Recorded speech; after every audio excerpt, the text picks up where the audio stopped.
Hello. Hi. Jonathan, how are you today? I'm good. How about you, Nadine? I am good. Beautiful day. Absolutely. Thank you everyone that is tuning in. Today, as always, we want to start with our usual acknowledgments and recognitions, and that is that Black Lives Matter today and always. Yes. And after that being said, who are we? Do Who you want? are we? My name is Nadine. I am the liaison for community engagement with Berks Teens Matter. My pronouns are they and their, and I am absolutely delighted, as always, to be here with, I have to do it this way, Hi, my friend Jonathan. Hi, my name is Jonathan. I'm the Youth and Health Resource Center Coordinator for Berksins Matters, and I use he, him, and él pronouns. And today we wanted to talk about certain things that sometimes I get to hear in the HRC. Yes. Sometimes they're funny, sometimes they're shocking. But I'm basically talking about myths about birth control that I get to bust while I'm in the HRC.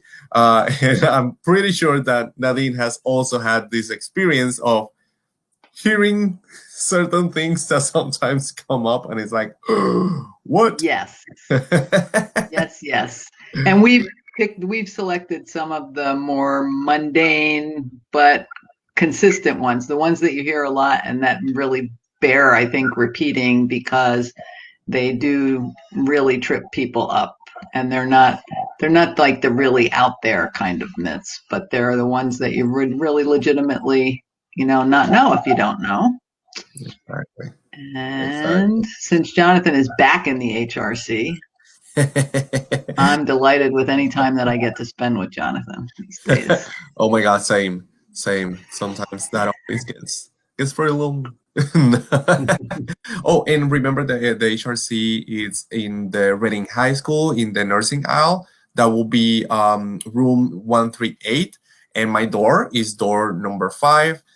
It's always open for anyone that wants to talk about all these topics, and anything else that revolves around sexual health. And like I said yesterday, sexual health is more than just the sex act. Is relationships, is consent, is a lot of different things that are not only sex. Yes. So that will be the first myth. So, as part of the of ways to reduce adolescent pregnancy, we decided to let's talk about some myths. And Nadine, would you like to start? Sure, I could start. One of the things that we hear from people with some frequency is the idea that the rhythm method is just as effective as any other birth control method.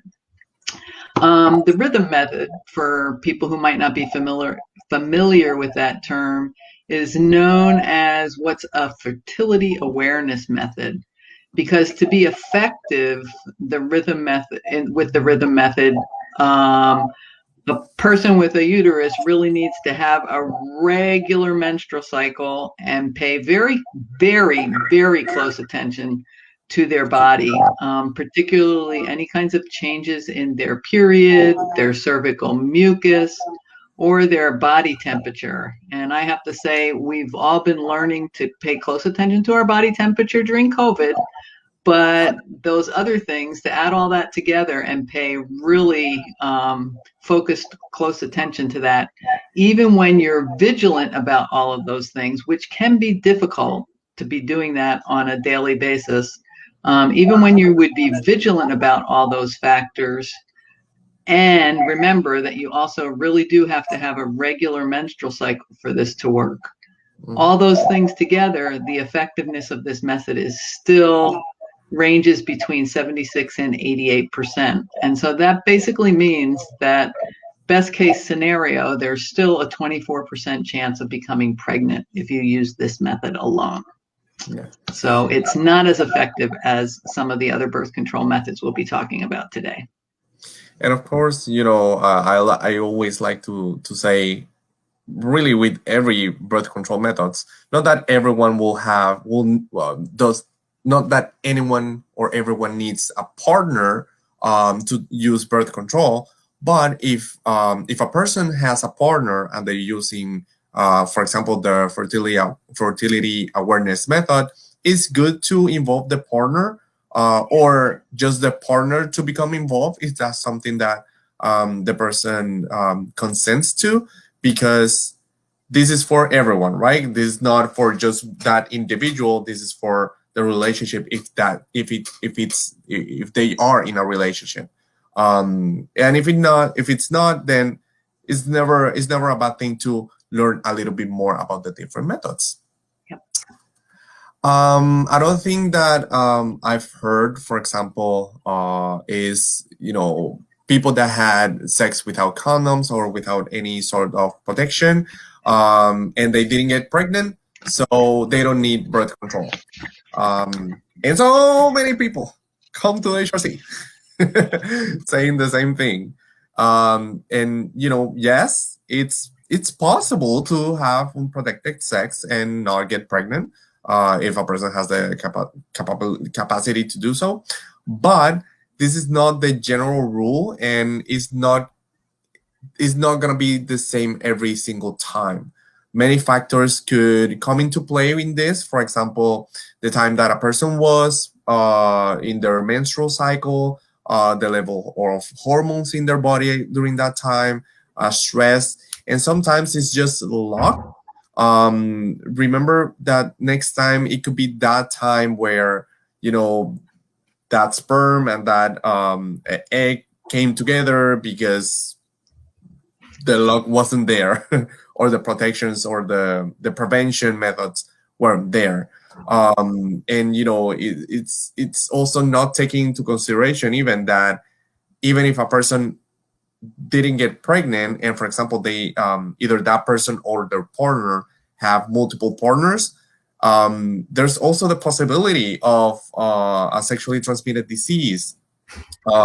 So it's just being safe, playing it safe, being accountable for our actions, and just talk it through with our partners.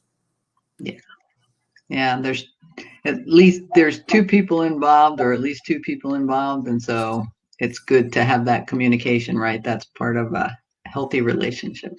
Exactly. Yeah, I like that. Oh, speaking of healthy, another thing that people sometimes say or think or believe is that actually this is unhealthy. People think that it might be unhealthy to use birth control to skip your period. And the fact of the matter is that while it may, kind of disrupt, I guess, what would seem to be the normal functioning of your body using birth control that way, there is nothing wrong with using birth control to skip your period.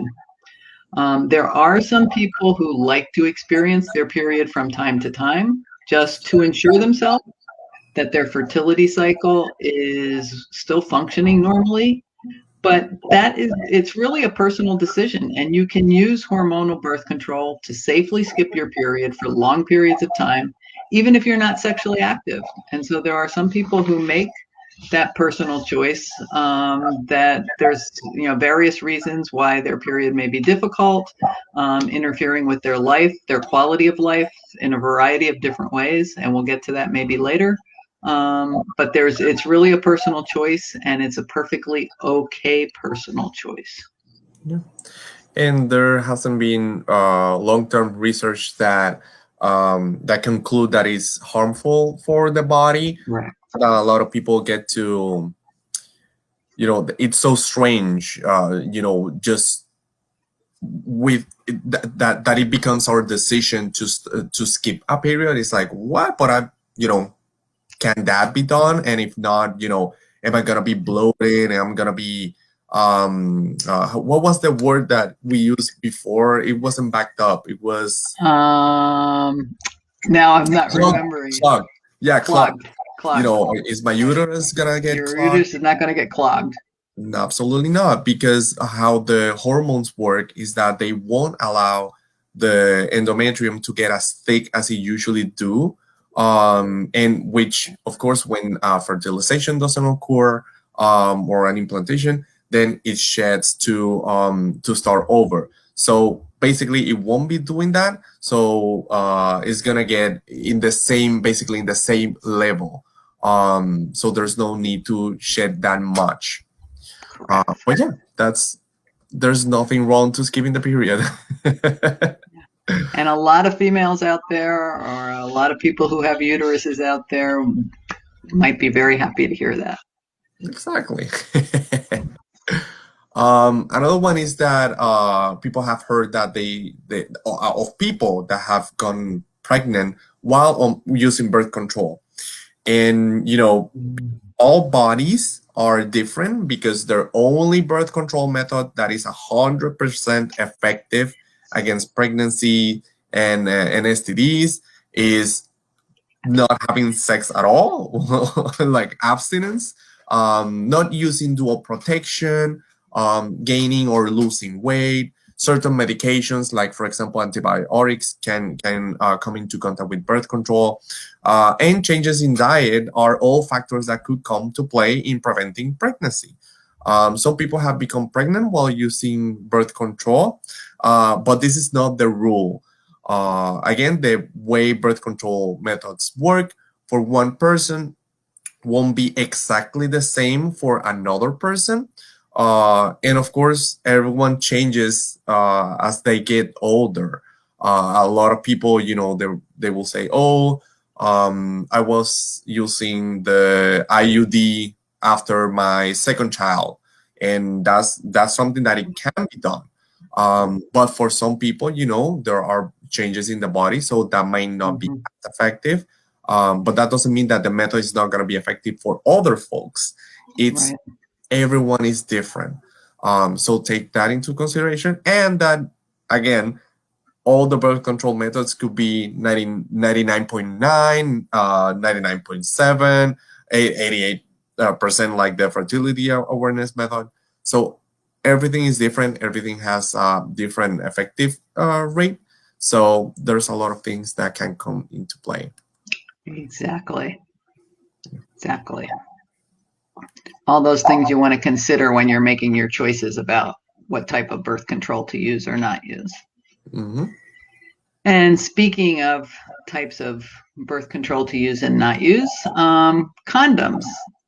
One of the reasons, the most common reason that I've heard for people not liking condoms, and sometimes those people who have expressed that they don't like condoms because they diminish pleasure, I've encountered people who've yet to be sexually active and already have heard this message and already believe this to be true, that condoms diminish pleasure. But the fact of the matter is that there's a time when this may have been true, back when there was sort of the mindset was that one size fits and one style suits all.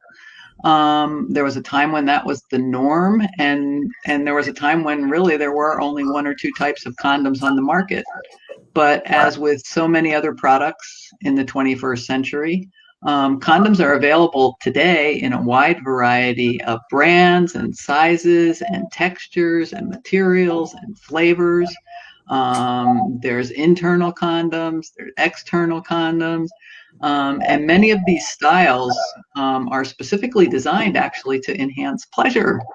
Mm-hmm. So it only takes a little thought, preparation, imagination on the part of the participants to really eroticize the condoms. So, using the condoms in a way that's going to arouse rather than diminish sexual pleasure and sexual desire and excitement for the people that are involved. And by exploring your options and experimenting with different condom styles, enhancing your technique, like adding a little dab of water-based lube in the tip of the condom, or changing up which partner puts the condom on and how they go about doing that. There's just all kinds of ways to make it fun and pleasurable and integrate it into your sexual life so that it doesn't have to be this thing that is a burden. Think about it in advance. That may sound like a lot of work and trouble, but it can also be kind of exciting and enticing to be thinking about and planning about and imagining how to use a condom that's going to be most pleasurable for everyone involved. And the added bonus is that if you use them consistently and correctly, whether they be internal or external condoms, they are the only form of contraception that prevents the spread of STIs while also reducing the probability of an unplanned pregnancy. So that means that you can relax and fully enjoy that experience. Exactly. And sometimes it starts with a conversation. What type of condom are we using today? And that can lead to a plethora of things. Yes. And we know that glow-in-the-dark condom is always a hit with almost anybody of any age. Exactly. That's one of the favorites, huh? Yeah. Another of the myths is that the ring or the patch can fall out. The Nova ring is basically it's a birth control method that works up to a month, and then it has to change every 4 to 5 weeks, and it's inserted in the vagina as deeper as the person can insert it. That might sound weird for some folks, especially when people are used to, for example, tampons, etc. But the as with the tampons, you're not supposed to feel it. The only difference is that the Nuva ring it might go a little bit deeper, but it's not gonna go inside the uterus, for example. It just goes inside the vagina. And although it could come out, it's not supposed to, and it's not supposed to move neither. So if a person feels it moving, it's just a matter of inserting a finger and kind of playing a little bit with the ring until it falls into place and they cannot feel it anymore. With the patch, it's a very sticky patch that goes in different parts of the body. For example, the upper arm, the belly, the back, and it's very important to put it on a clean, dry area in the skin. I know that a lot of folks, and I'm one of them, that like to put like lotion and hydrate and all that. But actually, that if we hydrate before putting the patch, that can actually make it not as sticky, and that's when it can fall off. But when it's when it's stick correctly, a person can just go swimming, they can take baths, they can do whatever exercise they want to do, and the patch should stay put. If it falls, it's of putting it back or changing it for a new one. So the patch is highly sticky, but it's not super glue. It doesn't stay under all conditions. So you do have to be thoughtful about that. Exactly. And just yeah. Go ahead. Oh, okay. Sometimes people can, because it's so sticky, some people might feel a little irritated after. It's like when you take out a Band-Aid that it feels a little sore. That's why people usually just put it in different places. For example, if I had it here for a week, then the next week I'm gonna have it on my belly, and then the next week I'm gonna have it in my buttocks, or in the next week I'm gonna have it in my back. So that way it allows the body to rest the area. Nice. And just, Johnathan, for people who might not know, the ring, when you insert it as far as you can and it's in the right place, it should be around the cervix, correct? Exactly. And that's what would be holding it in place. That's correct. Yeah. So it's not just free floating up there, sort of. It's kind of held in place a little bit by the Yeah, one of the myths is that people think that the vagina is just a black hole, and it's not. It's muscle, it's tissue, so it's not gonna get lost in there. Yeah, yeah. And that myth just really reflects how limited our sexual health education is, Yeah, generally speaking. exactly. Yeah. You need time for birth control hormones to leave your system. Well, it does take a little bit of time for the hormones to fully clear out of your system after you stop taking it. But in the day or so that it takes to actually leave your system, you're going to have less and less hormone in your system, even that first day and as time goes on. And so it's important just to recognize that to be effective, you need to have a consistent level of hormone in your system. And you get that if you're taking the pill, by taking the pill every day, or by applying a new patch as directed, or by having your implant replaced when it's time to have it replaced. And so if you aren't doing those things in a timely fashion, it's not like it's going to take a week or a month or something like that for the hormone to clear out of your body. There really isn't any kind of a grace period where you can think, oh, well, yeah, I haven't been using my hormonal birth control for X number of days or whatever, but I should still be protected because it's going to take time for that hormone to leave my body. No, no, no, no. There's really no period of grace when you can have like pregnancy-free, unprotected sex. If your body isn't getting the prescribed amount of hormone, then it's really important to use another form of birth control, or if not, be prepared for the possibility of becoming pregnant. There's just one exception to this rule, which is the Depo-Provera shot, in which case your body will take like up 6 to 12 months to really return to its normal ovulation cycle.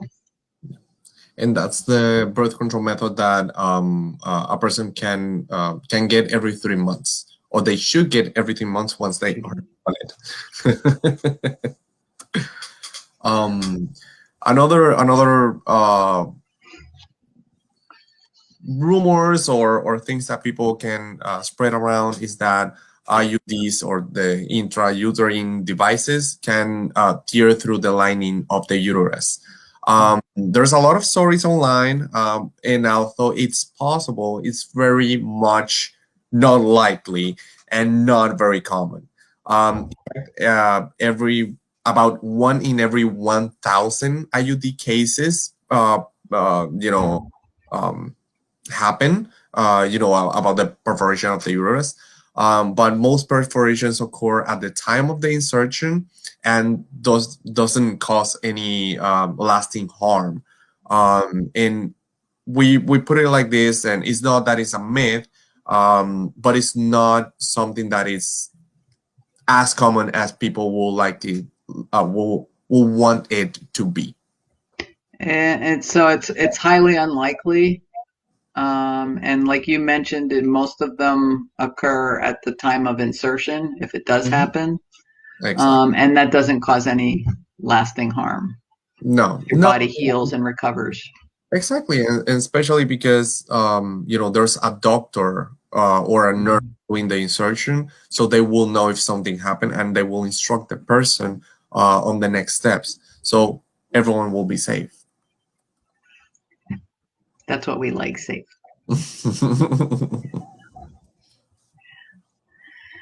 The pill starts working immediately after you take it. Well, this is a little bit of a tricky one in some ways, but it's not like you can take the pill, say this afternoon, and be ready to have unprotected sex tonight. The pill, how long it takes for the pill to actually be effective in preventing pregnancy, actually depends where in your menstrual cycle you start taking the pill. So if you're taking the combination estrogen progestin, which I think, right, Johnathan, is the most common one Yeah. that people Yes. take. Okay. That pill will begin, if you begin to take it within 5 days of the start of your cycle, then you will be protected immediately. But if you start those pills at any other time in your menstrual cycle, it's going to take up to 7 days for you to be protected from becoming pregnant. So if you're taking, there's a progestin only pill, and if you're taking that, it will take effect within 48 hours, regardless of when in your cycle you start it. But again, the most common one that most people have most of the time is the one that you really should start within 5 days of the onset of your period if you want it to take effect immediately. And if it's not at that timing, then you need to give yourself a week, basically, for it to be effective. Yep. Exactly. It's very important to read the instructions of the pills that you that people are gonna be taking, because every pill works differently. So knowing beforehand how does this particular pill works might be a good idea before starting to use it, just in case. Another one of the vagina is a black hole. Is the IUDs can get lost in the uterus? No, it's not going anywhere. Sometimes the body can reject the IUDs, and they could find their way up through this down through the cervix. That is a process called expulsion.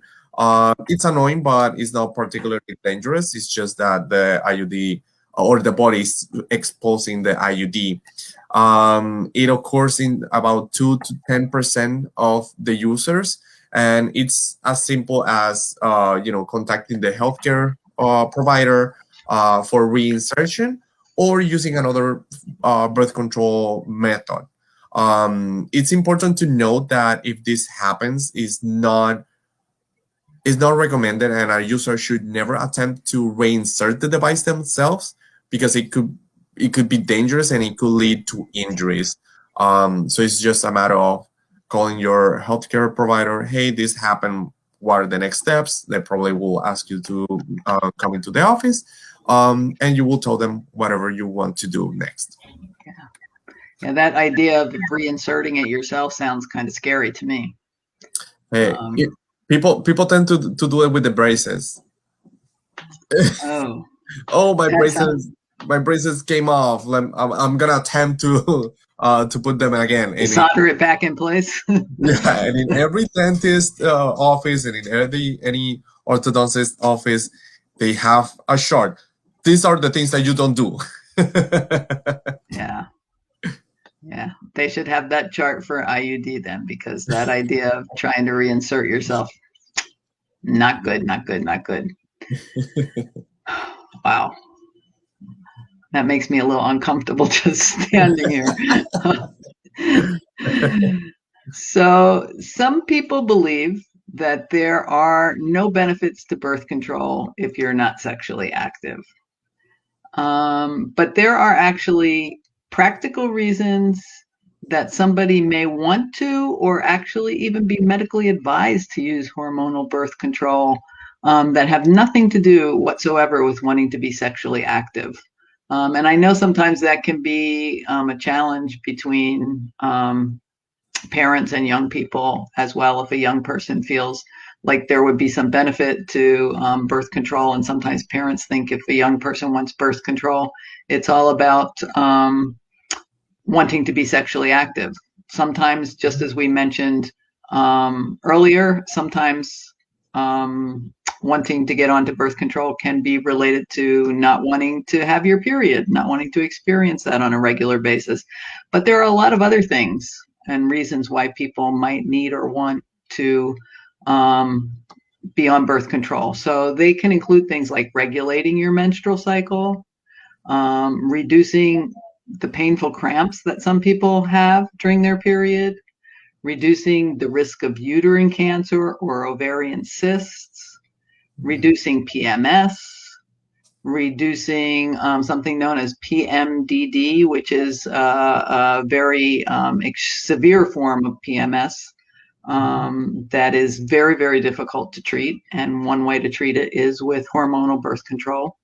Another may be to help manage endometriosis, or it can be a way to deal with hormonal fluctuations. And those hormonal fluctuations sometimes contribute to acne, and that can be severe as well. So if anyone has or is concerned about any of those kinds of things or other health matters that seem to be related to their menstrual cycle, starting a conversation with your healthcare provider is really a smart step to take and the best thing to do. Exactly. And something that sometimes happens in the HRC, for example, is that students will come and they're not sure if they want to be on birth control or not because they're not sure if they want to be sexually active. And one of the things that one of the conversations that I tend to have is like, why exactly do you want to be on birth control? Do you feel pressure from external sources, or is it because you're looking for maybe the PM, you don't like the PMS, or you don't like the cramps that maybe they're very they're strong Yeah, in your particular cases. And sometimes that's it, they just want, sometimes they want to skip their periods. So it's not birth control is not necessarily to to to prevent pregnancy while being sexually active. Sometimes it has a personal, they're looking for the individual benefits that it could have, and that's basically what they want to be on it. So that's something very important to also have in mind. exactly. Um, and we're running out of time, but I wanted to kind of like finish with one of them, one of the myths that we've heard, and is that birth control will affect the ability of a person to have children in the future. And although fertility really varies from person to person, research has found and has shown that long and term birth control methods does not affect a person's ability to become pregnant in the future. What could affect this ability are actually untreated sexually transmitted infections, which could scar the uterine and fallopian tubes tissue to the point that it's not curable. They could find treatments, but they won't be able to heal from that damage. But the birth control methods that we have right now, they are not necessarily responsible for a change in fertility among folks. So That's yeah, the good news, right?